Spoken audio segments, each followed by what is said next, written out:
Chers amis, bonjour, 8h00 dans le studio de Christ Radio sur cette ville de Yaoundé où nous avons une grosse pluie dans nos studios ici à Messamé-Nongo. Ce qui fait rafraîchir un peu l'air et c'est bon. Moi j'aime beaucoup la fraîcheur et j'aime quand il pleut comme ça. Alors on espère qu'on n'aura pas d'incident technique lié à la pluie. Alors, 8h00, nous sommes le 31 mai 2021 et nous continuons donc avec notre histoire de Marcello Tunasi. Alors, je ne sais pas si je vais durer encore une semaine entière parce qu'il dit tellement de bêtises cet homme là qu'au bout d'un moment, je vous assure, on est vraiment perdu. Hein. Et la chose la plus aberrante, c'est de voir qu'il y a des gens qui écoutent cet homme-là. Vraiment, en tout cas, il a peut-être des vidéos, je vous dis, ou sur le mariage, ou sur des choses comme ça, où il peut avoir un peu de bon sens, mais quand vous voyez le nombre, le tapis de mensonges, je ne sais pas, si un jour j'avais du temps à perdre, je reprendrais toute sa vidéo sur les vérités bibliques sur Marie pour voir le nombre de mensonges qui sont dedans. Mais les mensonges, ça pleut les uns après les autres. Et il ment avec une énergie extraordinaire en faisant croire qu'il est sincère, que vraiment, c'est une aberration bizarre. Il me fait penser, vous voyez, alors d'une manière complètement différente, non, à Ben Laden. Quand Ben Laden a envoyé ses avions sur les États-Unis, il a envoyé 4 avions, 2 sur les tours jumelles, comme vous connaissez, le Pentagone, et 1 sur la Maison Blanche. C'est diaboliquement beau. Il y a quelque chose de génial, mais malheureusement au service du mal. C'est exactement ce à quoi Tunasi me fait penser. Je ne sais pas comment il va faire lorsqu'il va mourir et qu'il va se retrouver face à Jésus-Christ. Et qu'il verra que Marie est vivante au ciel. Parce qu'il enseigne que les morts sont morts, je vous dis, tout des bêtises, mais c'est une bêtise, je ne sais pas comment il faut appeler ça. Vraiment, c'est fatigant. Il n'y a rien de pire sur Terre que la bêtise. Et quand tu rencontres la bêtise, je t'assure, c'est vraiment inquiétant et grave. Il y a même le tonnerre, vous voyez, qui est là pour montrer que vraiment, il faut faire quelque chose par rapport à ce Tunasi. Alors, nous étions, nous donc, je suis même perdu tellement il y a... Je sais pas. On avait commencé à voir, je crois, il dit carrément que le diable peut faire des miracles. Et il dit que le diable peut faire des miracles, pourquoi ? Pour justifier que les miracles de Marie sont des miracles du diable.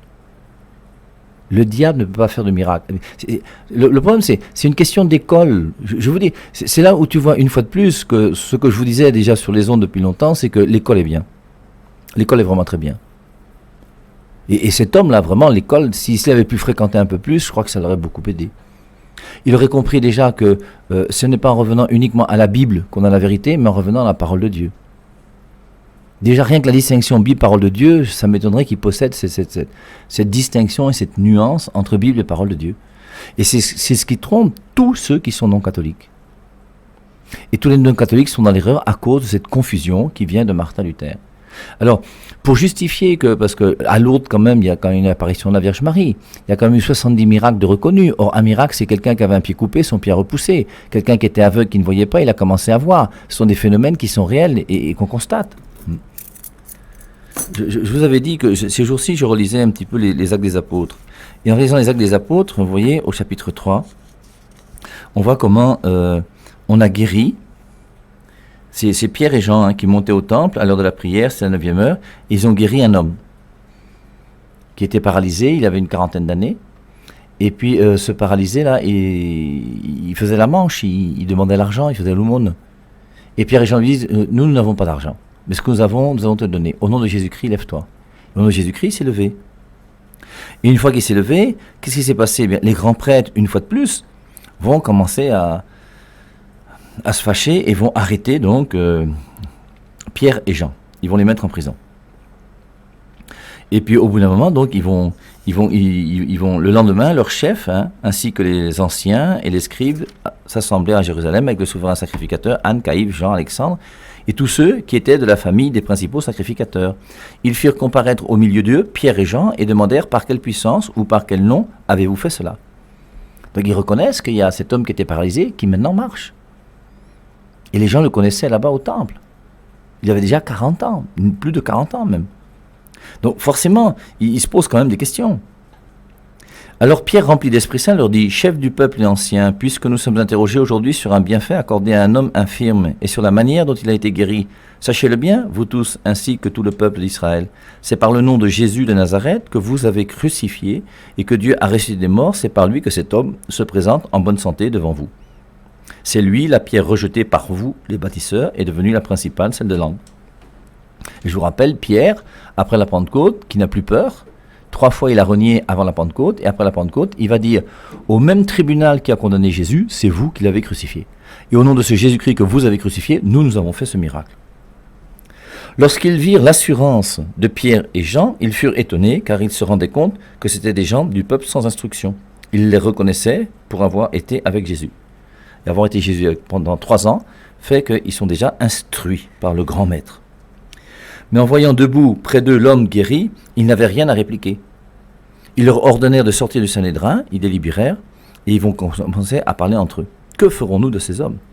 Car il est manifeste pour tous les habitants de Jérusalem qu'un miracle notoire a été accompli par eux, et nous ne pouvons pas le nier.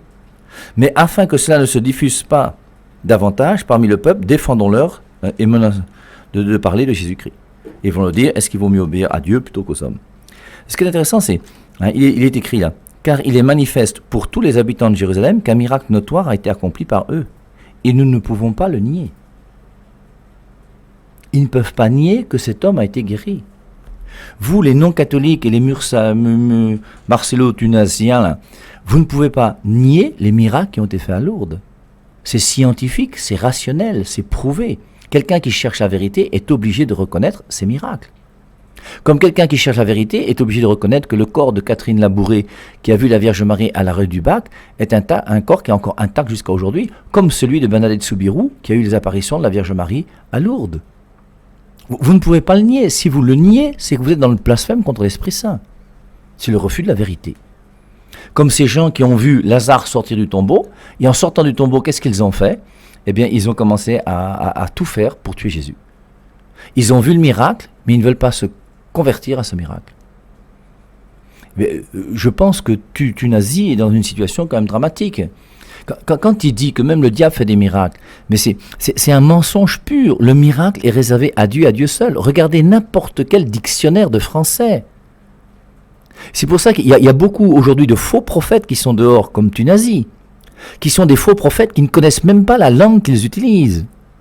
Alors je vous rappelle qu'il a fait une confusion entre le voile et la voile. Le voile, c'est le truc qu'on met sur la tête. La voile, c'est ce qui fait bouger un bateau quand il y a du vent. Il dit que l'église catholique, c'est une salle d'entente pour l'enfer, avant de dire une salle d'attente. Donc il confond entente et attente. Au bout d'un moment, ça fait quand même des petites confusions qui ne sont pas bien. Et qui décèlent un manque de connaissance même de la langue française. Marcello Thunazy qui parle, il ne sait pas ce que c'est que l'adoration. Il vous parle de l'adoration matin, midi et soir. Il vous parle de l'adoration de la Vierge Marie. Il vous dit que Marie est une déesse. Il vous parle de l'adoration de Jésus. Mais il ne sait pas ce qu'est l'adoration. Qu'il prenne un dictionnaire et qu'il cherche. Il ne sait même pas ce qu'est l'Église catholique. Et il dit même que l'Église catholique ne devrait pas s'appeler l'Église de Jésus, mais l'Église de Marie. Mais qu'est-ce qu'il est fort, ce monsieur Thunazy, on a envie de l'applaudir. C'est extraordinaire de voir cet homme qui ignore complètement ce qu'est l'Église catholique. Il nous a donné une définition, quelques minutes avant le passage où on est, de l'Immaculée Conception, qui pour lui est le fait que Marie est vierge. Ce qui n'a rien à voir avec le dogme de l'Immaculée Conception. Le gars est un ignare. C'est un ignorant qui vous trompe. Mais ouvrez les yeux, mes amis, ouvrez les yeux. Mais en plus, il n'y a même pas besoin d'être très intelligent pour comprendre le nombre de mensonges qui sont là, suite à la suite, les uns après les autres. Et maintenant, qu'est-ce qu'il fait? Alors, il dit que le diable fait des miracles. Alors, ce qui est une aberration, je ne vais pas revenir dessus, parce qu'on ne va pas rester dans la bêtise, nous, avec des gens qui ont un niveau qui râle et pas crête. Il dit maintenant, lorsque tu pries Marie, tu pêches. C'est du spiritisme. Prier Marie est du spiritisme. Et toute l'église catholique est une église de spiritisme. Mais Mère Teresa, là, elle faisait du spiritisme. Saint Jean-Paul II, là, il faisait du spiritisme. Maximilien Kolb ou toutes ces saintes et saintes de l'église catholique faisaient du spiritisme. Tous ceux qui ont donné leur vie à Dieu, là, les Polycarpes qui sont morts martyrs, et Saint Ignace d'Antioche et toute la clique, là, c'est du spiritisme. Mais ouvrez les yeux quand même. Ce qui est curieux, vous voyez, c'est que on est là, il va prendre tous les arguments possibles pour fustiger l'église catholique, Mais avant de regarder la paille qui est dans l'église catholique, regarde la poutre qui est dans ton œil, mon frère. Nous, notre église catholique, il nous dit carrément, mais il est courageux cet homme, il est extraordinaire. Hein, il nous dit que nous devons nous appeler l'église de Marie. Mais tu donnes des leçons à qui? Donne des leçons à tes gens dans ton église. Continue à les tromper, continue à leur mentir. Notre église à nous, ça n'a jamais été l'église de Marie. Tu dis que tu priais le Je vous salue Marie quand tu étais petit dans une école catholique quelque part. Mais si un jour il t'arrivait d'assister à la messe qui te permettrait d'ouvrir un petit peu ta tête, eh bien ce jour-là quand même tu comprendrais que quand on commence la messe, on dit au nom du Père et du Fils et du Saint-Esprit. Il y a Marie là? Oh, tu nazi, il y a Marie là? Mais il n'y a pas de Marie. Après on dit quoi? Reconnaissons que nous sommes pécheurs. Il y a Marie? Je confesse à Dieu Tout-Puissant, je reconnais dans mon frère que j'ai péché. Il y a Marie? Quand ensuite on fait la prière, qu'on appelle la collecte, quand tu fais la prière, hein, le dimanche, on récite le credo. La seule chose qu'on dit par rapport à Marie, après avoir dit je crois en Dieu, le Père, le Fils, l'Esprit Saint, et je crois à l'Église, on dit que Jésus-Christ qui est né de la Vierge Marie. C'est mauvais? Il y a quoi?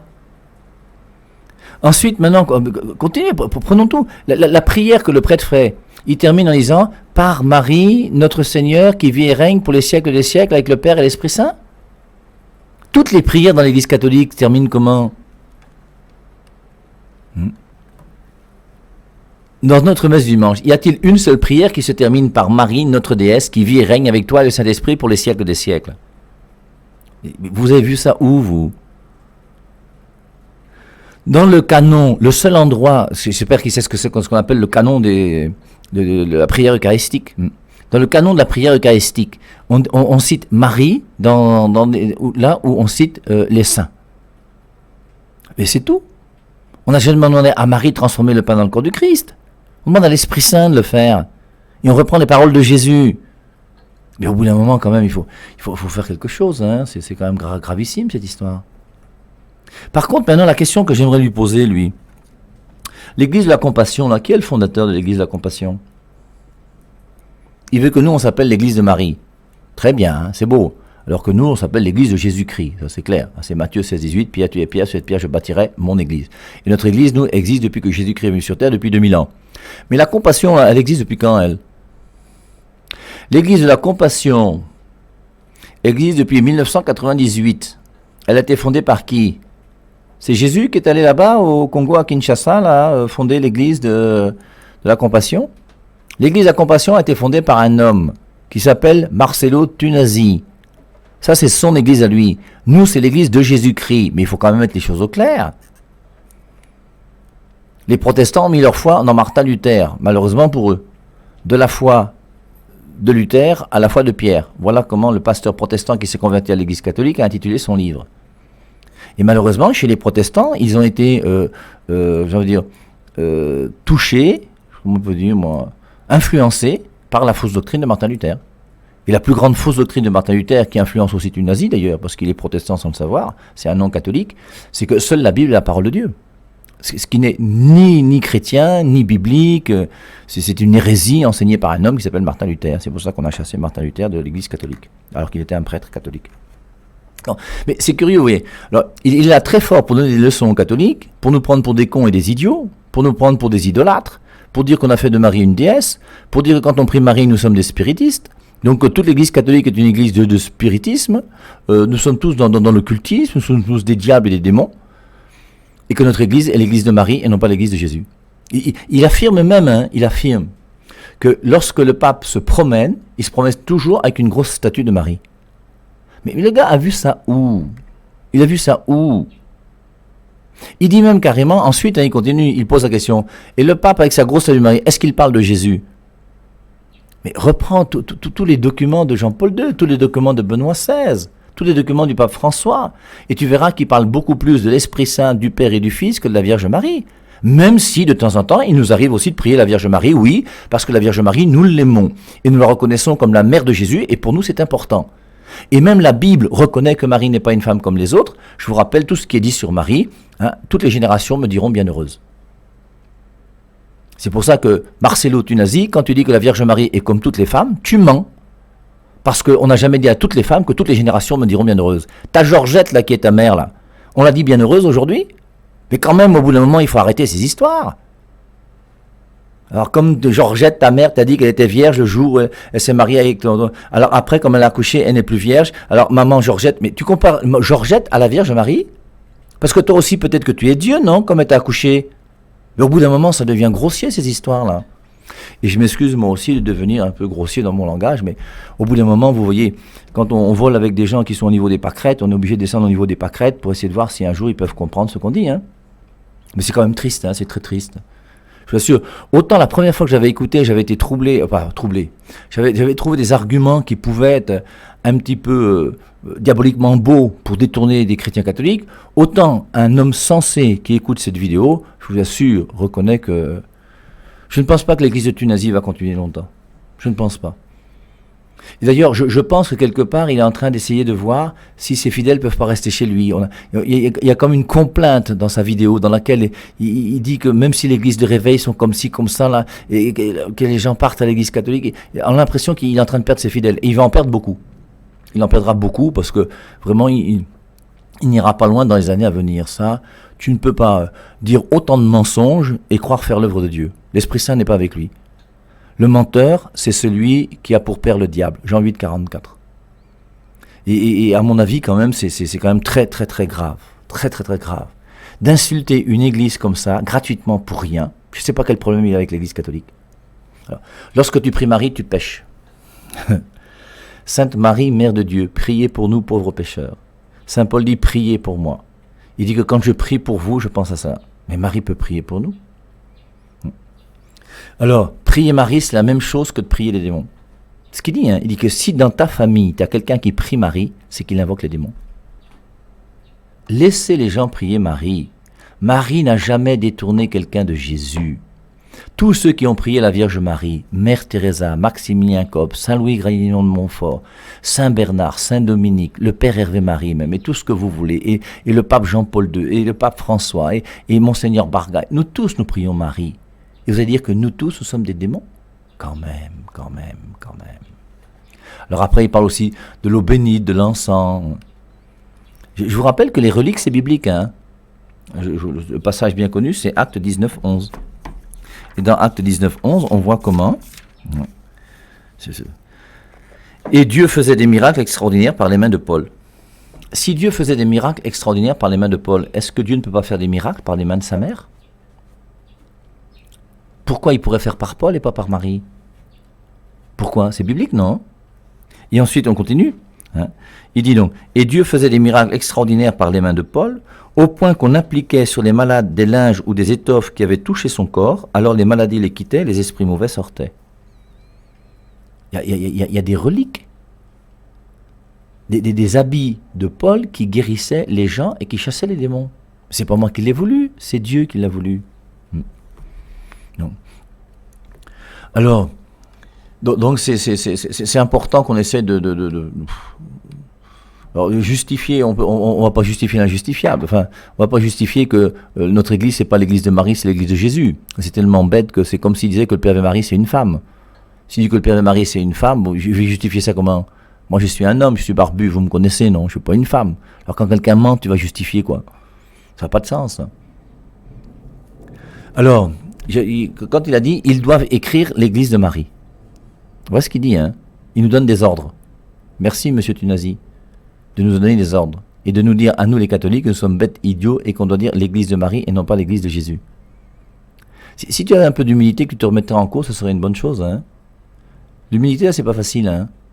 Ce serait bien un jour que tu fasses une vidéo qui demande pardon pour tout le mal que tu as fait aux catholiques. Mais encore faut-il avoir l'intelligence de comprendre que tu mens. Donc ce petit bonhomme qui a un français approximatif, une connaissance biblique complètement erronée et une théologie nulle, sa théologie est nulle, hein, il confond adorer et prier. Prier la Vierge Marie, pour lui, ça veut dire adorer. Il ne fait pas la distinction entre prier et adorer. Quand Saint Paul dit prions les uns pour les autres, ça ne veut pas dire qu'on doit s'adorer les uns les autres. Prier et adorer sont deux choses différentes. Quand il dit prier pour les autorités, ça ne veut pas dire qu'il faut adorer les autorités dans Romains 13. Donc il confond adoration et prière. Peut-être qu'il faudra qu'on comprenne cette différence entre adorer et prier. Mais il se permet de donner des leçons extraordinaires. Alors, il continue en disant, ensuite, Marie n'exauce aucune prière car elle est morte. Alors, toujours le même niveau intellectuel. Comment est-ce que quelqu'un qui enseigne la nouvelle naissance, il dit même que dans l'église catholique, on ne prêche pas la nouvelle naissance, ce qui n'est pas juste. Même si on l'a un peu oublié, mais on s'y remet aussi, non? Ou bien peut-être qu'on le fait d'une manière différente qu'eux. Mais l'église catholique n'a jamais prêché qu'il fallait rester un être humain normal et ne pas te convertir quand tu dis que tu es chrétien. Alors, il dit que donc que la nouvelle naissance est importante, et on est tous d'accord avec lui de ce côté-là, que la nouvelle naissance donc fait que je reçois une nouvelle vie. Et ce qui est curieux, vous voyez, c'est que ces nouvelles églises, où on peut le reconnaître quand même, les deux points positifs des nouvelles églises, c'est en général c'est le chant à la louange. On chante dans les églises de réveil. On loue Dieu dans les églises de réveil. Mieux que dans l'église catholique. En tout cas, c'est mon avis personnel. Quand tu assistes à une messe catholique, il n'y a pas beaucoup de louanges. Si tu veux découvrir la louange dans l'église catholique, il faut faire partie des groupes charismatiques. Chez les groupes charismatiques, il y a de la louange. Et tous les petits frères des charismatiques dans l'église catholique, non? Mais pour ça, il faut faire des assemblées. Il faut avoir une assemblée de prière dans laquelle on va commencer à louer Dieu. Oui, oui. Mais dans une messe, il n'y a pas de louange. Le Gloria, c'est une louange qui dure quelques minutes. Quand on chante en latin, même ça fait un peu bizarre. Mais sinon, il n'y a pas de louange au sens strict à l'intérieur de la liturgie de l'église catholique. Donc, la louange est intéressante dans les églises de réveil. La nouvelle naissance est une prédication intéressante des églises de réveil. Et la nouvelle naissance, c'est quoi? C'est comprendre que je nais à une nouvelle vie, et cette nouvelle vie à laquelle je nais, c'est la vie divine. La vie humaine, c'est mon père et ma mère qui me l'ont donnée. Il n'y a pas besoin de Dieu pour avoir la vie divine. La vie divine ne vient pas de Dieu. La vie divine vient de Dieu, ne vient pas de mon père et de ma mère. Mon père et ma mère m'ont donné la vie humaine, et cette vie humaine va se terminer dans un cercueil, je vais mourir. Même si mon âme spirituelle, elle est immortelle. Mais cette âme spirituelle qui est touchée par la grâce de Dieu va recevoir en elle la vie éternelle, la vie divine. Et c'est pour ça qu'une fois que je suis mort, cette vie divine en moi, personne ne peut l'enlever. Alors on utilise souvent Ecclésiaste chapitre 3 et 9 pour citer que les morts sont morts, mais Ecclésiaste chapitre 12 verset 7 dit bien que l'esprit, le corps retourne à la terre d'où elle vient, le corps retourne à la terre d'où il vient, et l'esprit retourne à Dieu qui l'a donné. Et quand l'esprit retourne auprès de Dieu qui l'a donné, Ecclésiaste 12, 7, il y a le jugement. Et une fois que je suis jugé, je suis vivant. Je vous rappelle Romains chapitre 8. Même la mort ne peut pas nous séparer de l'amour du Christ. L'amour du Christ en moi continuera même après ma mort. Parce qu'après ma mort, je continue à être vivant. Je ne suis pas dans un état de congelé, dans un congélateur qui attend. Non. Et c'est pour ça que dans Apocalypse 6.9, on voit les âmes des justes qui sont sous le trône. Alors, lisons Apocalypse 6.9. C'est le 5e sceau. Quand il ouvrit le 5e sceau, je vis sous l'autel les âmes de ceux qui avaient été égorgés à cause de la parole de Dieu et du témoignage. Ils crièrent d'une voix forte, jusqu'à quand, Maître saint et véritable, tarderas-tu à faire justice et à venger notre sang sur les habitants de la terre? Je reprends, 5e sceau, Apocalypse chapitre 6, verset 9.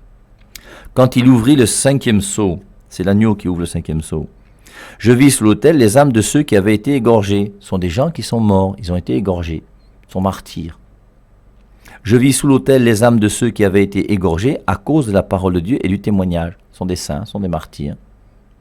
Ils crièrent d'une voix forte, ils ne dorment pas, ils ne sont pas dans un congélateur. Ils crient. Or, pour crier, quelqu'un qui crie, c'est quelqu'un qui vit. Ils crièrent d'une voix forte, jusqu'à quand, Maître saint et véritable, tarderas-tu à faire justice et à venger notre sang sur les habitants de la terre? Et le passage que moi j'aime aussi beaucoup, c'est Jérémie chapitre 15, le verset 1. Alors il avait dit, même si Samuel et Moïse venaient me supplier, je ne ferai rien pour ce peuple. Donc Dieu lui-même dit que Samuel et Moïse pouvaient être là pour supplier. Or Dieu ne ment pas, il n'a pas fait ça pour nous tromper. Or Moïse est mort depuis des centaines d'années, Samuel aussi, à l'époque de Jérémie. Et dans Jérémie 15, même si Samuel et Moïse étaient là pour me supplier, je ne ferai rien pour ce peuple. Ce qui montre bien que Moïse et Samuel pouvaient supplier. Dans Apocalypse chapitre 8, on parle de la prière des saints. La prière des saints, c'est la prière des saints. Des saints qui sont sur terre et même des saints qui sont au ciel.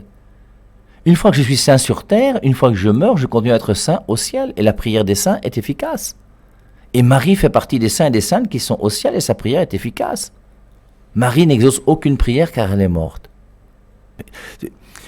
Plus bête que ça, tu meurs. Plus bête que ça, tu meurs. Comment quelqu'un peut croire que les morts sont morts? On avait cité ici plusieurs fois Jean 11, 25, à la résurrection de Lazare. Je suis la résurrection et la vie. Celui qui croit en moi, même s'il meurt, vivra. Et quiconque vit et croit en moi ne mourra jamais. Il y a plein d'autres passages. Et à partir du moment où je crois à cette vie divine, forcément, je crois que la nouvelle naissance me donne la vie divine, c'est que forcément je ne peux plus mourir. En vérité, je vous le dis, celui qui écoute ma parole et qui croit à celui qui m'a envoyé a la vie éternelle et ne vient pas en jugement, mais il est passé de la mort à la vie. C'est Jean chapitre 5, verset 24. Donc, c'est présent partout, partout, partout. Alors, vous voyez, la seule chose c'est quoi? Quand on veut accuser son chien, quand on veut tuer son chien, on l'accuse de la rage. Quand on veut dénigrer l'Église, alors on l'accuse de bêtises. On dit qu'on arrive à affirmer, au nom de Jésus-Christ, en disant avoir l'Esprit Saint que les morts sont morts, alors que c'est un mensonge, les morts sont vivants. Alors il cite un passage, le passage qu'il cite c'est Isaïe 8, 19. Il dit dans Isaïe 8, 19, il dit « Si l'on vous dit, allez consulter les magiciens et les sorciers qui murmurent et qui chuchotent, répondez, bien sûr un peuple doit consulter ses dieux, allez donc consulter des morts en faveur des vivants. » Dans la traduction Louis II, qui est la traduction protestante, si l'on vous dit consultez ceux qui évoquent les morts et ceux qui prédisent l'avenir, qui poussent des sifflements et des soupirs, répondez, un peuple ne consultera-t-il pas son Dieu? S'adressera-t-il aux morts en faveur des vivants? Alors, moi je vais vous lire même un passage encore plus intéressant. C'est Lévitique chapitre 18. Et dans Deutéronome chapitre 18. On ne trouvera chez toi personne qui fasse passer au feu son fils ou sa fille. Dans les pratiques idolâtriques, là où il y avait des faux dieux, on faisait une liturgie idolâtrique dans laquelle on sacrifiait ses enfants. Parce que je vous rappelle que pour qu'il y ait une idolâtrie, il faut qu'il y ait une fausse liturgie avec des faux prêtres, des faux temples, des faux prophètes. Une fausse liturgie. Une liturgie qui soit contraire à la liturgie de Dieu. C'est pour ça que je vous rappelle cette vidéo très intéressante d'Amadeus Josselin, que vous pouvez aller voir sur son site. Quand il parlait de l'adoration et de l'idolâtrie, il a montré que comment pouvez-vous dire que ceux qui prient la Vierge Marie et qui aiment Marie sont des gens qui sont idolâtres, puisque dans 1 Corinthiens chapitre 12 verset 3 il est dit « Personne ne peut dire Jésus est Seigneur s'il n'a l'Esprit Saint ». Or tous les gens qui prient la Vierge Marie disent tous que Jésus est Seigneur. Tous les gens qui prient la Vierge Marie sont des gens qui vont à la messe chaque dimanche. Tous les gens qui prient la Vierge Marie vont même quelquefois à la messe en semaine. Sont des gens qui lisent la Bible et qui mettent en pratique la parole de Dieu. Donc il n'y a aucune opposition entre quelqu'un qui prie Marie et quelqu'un qui fait la volonté de Dieu. C'était très bien vu de la part d'Amadeus Josselin, 1 Corinthiens, chapitre 12, verset 3. Personne ne peut dire Jésus est Seigneur s'il n'a l'Esprit Saint. Or tous ceux qui prient la Vierge Marie, qui récitent même le chapelet, qui disent des dizaines à la Vierge Marie, qui récitent le Je vous salue Marie, sont des gens qui disent tous Jésus est Seigneur. Donc il n'y a pas d'opposition entre l'Esprit Saint et ceux qui prient la Vierge Marie. Clair, voilà ce que dit la Bible. Maintenant vous voyez, que dénonce Deutéronome 18 ? Deutéronome 18, 10 à 12 dénonce quoi? On ne trouvera chez toi personne qui fasse passer au feu son fils ou sa fille, qui pratique divination, incantation, mantique ou magie, personne qui use de charme, qui interroge les spectres et devins, qui invoque les morts, car quiconque fait ces choses est en abomination à Yahvé, Dieu. Que veut dire Deutéronome 18 ? Je vous rappelle qu'on ne trouvera chez toi personne qui fasse passer au feu son fils ou sa fille, qui pratique divination, incantation, mantique, magie, personne qui use de charme, qui interroge les spectres et devins, qui invoque les morts. Je tiens à te dire que le premier mort qu'on invoque, c'est Jésus. Tous les chrétiens du monde invoquent Jésus. Or Jésus est mort. Il est mort sur la croix. Alors vous allez dire, oui, mais lui, il est ressuscité. Oui, mais ceux qui sont morts, même et qui sont eux aussi vivants auprès de Dieu. Reprenez Luc 23, 43, le bon larron. Jésus-Christ lui dit, aujourd'hui tu seras avec moi au paradis. Et le jour même, le bon larron s'est retrouvé au paradis avec Jésus. Comme ceux qu'on voit dans Apocalypse 9 qui sont sous l'autel. Les morts ne sont pas morts, les morts sont vivants. Et c'est pour ça qu'on n'invoque pas les morts quand on invoque la Vierge Marie. On invoque quelqu'un qui est vivant. Quand on invoque Paul, on invoque quelqu'un qui est vivant. Pierre, c'est quelqu'un qui est vivant, que les choses soient claires quand même. Et dans Deutéronome 18, là, qu'est-ce qu'on dénonce? On dénonce ceux qui invoquent les morts. On appelle ça en français, une fois de plus, c'est un problème de français, notre petit ami Tunazi, là.